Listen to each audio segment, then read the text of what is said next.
and they were never seen nor heard from ever again. Charlie, you want to hear a really scary story? No, Daddy, your stories are horrible. I call this one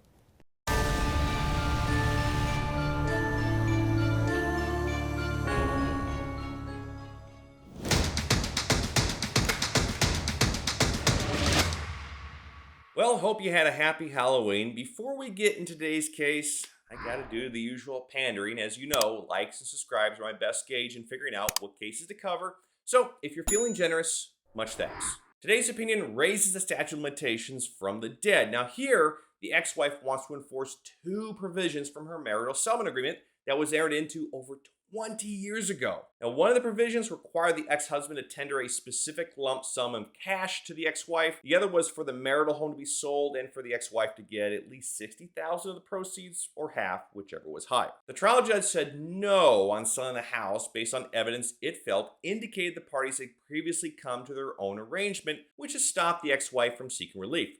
But, and there's always a but, the court did enforce the payment of a specific lump sum. So the ex-husband appeals that lump sum and the appellate court reverses in part. And the issue is there a time limit to enforce a marital settlement agreement? Now, we always see this boilerplate term in MSAs, and to me, that always meant either side could move to enforce at any time. I mean, the recent holding in Peck pretty much said that when it came to dividing real estate or other assets. So why the reversal? Well, as far as the First District is concerned, MSAs that discuss payments of specific sums of cash are money judgments, and the statute of limitations applies to them. So, applied to this opinion, the ex-wife waited too long to enforce. Now, keep in mind, the agreement has to have a specific sum. The reason the house wasn't part of the equation was because the 60 grand was merely a baseline, not a specific dollar amount. And also remember, there's an exception to money judgments. If it's child support, it never expires. Anyways, that's all I have. Thanks for watching.